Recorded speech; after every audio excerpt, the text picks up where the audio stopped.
CPM മുഖപത്രത്തിലെയും വാർത്താ ചാനലിലെയും പ്രതിനിധികൾ ചോദിച്ചതിന് മാത്രം മറുപടി പറഞ്ഞെഴുന്നേറ്റ മുഖ്യമന്ത്രിയെ ചോദ്യം ചെയ്ത മാധ്യമപ്രവർത്തകർ. നല്ല ബെസ്റ്റ് കൂടിക്കാഴ്ചയായി പോയി. ഉത്തരമില്ലാത്തവനും ഉത്തരം അറിഞ്ഞുകൂടാത്തവനും തമ്മിലൊരു ഉച്ചകോടി. ഇന്നത്തെ വാർത്താ സമ്മേളനത്തിലാണ് നാടകീയ രംഗങ്ങൾ. മറ്റു മാധ്യമപ്രവർത്തകർക്ക് ചോദ്യം ചോദിക്കാനുള്ള അവസരം നിഷേധിച്ചത് മോശമാണെന്ന വിമർശനം ഉയർന്നതോടെ ഇരിപ്പിടത്തിൽ മടങ്ങിയെത്തി ക്ഷുഭിതനായി ഒരു ഡയലോഗ് അടിച്ച് മുഖ്യമന്ത്രി മടങ്ങി. അങ്ങനെ ചൂടാവല്ലേ. കൊല്ലത്തെ തെരഞ്ഞെടുപ്പ് പ്രചാരണത്തിന്റെ ഭാഗമായാണ് മുഖ്യമന്ത്രി വാർത്താ സമ്മേളനം വിളിച്ചത്. 10 മണിക്ക് തുടങ്ങിയ വാർത്താ സമ്മേളനത്തിൽ 10:50 വരെ എഴുതി തയ്യാറാക്കിയ കാര്യങ്ങൾ മുഖ്യമന്ത്രി വിശദീകരിച്ചു. അതിപ്പോ ഓരോ കീഴ്വഴക്കങ്ങളാവുമ്പോ ഇതിനിടയ്ക്ക് മൈക്ക് പണിമുടക്കിയെങ്കിലും സംയമനം വെടിഞ്ഞില്ല. തുടർന്ന് മാധ്യമപ്രവർത്തകർക്ക് ചോദിക്കാനുള്ള അവസരം. പാർട്ടി ചാനൽ പ്രതിനിധിക്ക് ആദ്യ ഊഴം. ഇതിനൊന്നല്ല, സാറിന്റെ ഏത് പ്രവർത്തനത്തിനും ഞാൻ കൂടെയുണ്ട്.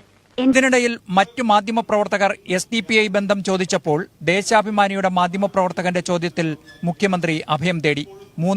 അത് നന്നായി ഇപ്പൊ തോന്നുന്നില്ലേ സാറിന്? മൂന്നാമത്തെ ചോദ്യവും പാർട്ടി ചാനൽ മാധ്യമപ്രവർത്തകന്റേത്. ഈ 3 ചോദ്യങ്ങൾക്ക് മാത്രം മറുപടി പറഞ്ഞ് സമയം അവസാനിച്ചെന്നറിയിച്ച് മുഖ്യമന്ത്രി എഴുന്നേറ്റു.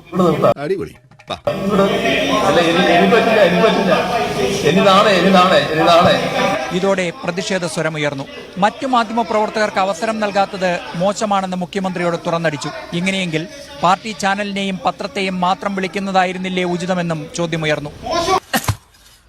ஏண்டா நல்லா வளர்ந்துகிட்டு வர ஊரெல்லாம் உன்னை பத்தி தான் பேசுறாங்க. எதுக்கு இதெல்லாம்?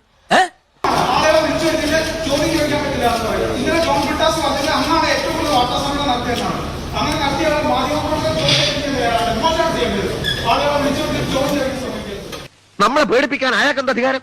പോയ മുഖ്യമന്ത്രി മടങ്ങിയെത്തി. മാധ്യമപ്രവർത്തകരുടെ ചോദ്യത്തിന് മറുപടി പറയാൻ വന്നതാണെന്ന് കരുതിയെങ്കിലും പറഞ്ഞത് പരസ്പര വിരുദ്ധമായ മറ്റൊന്ന്.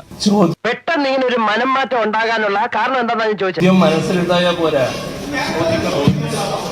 ചോദ്യം ചോദിക്കണം.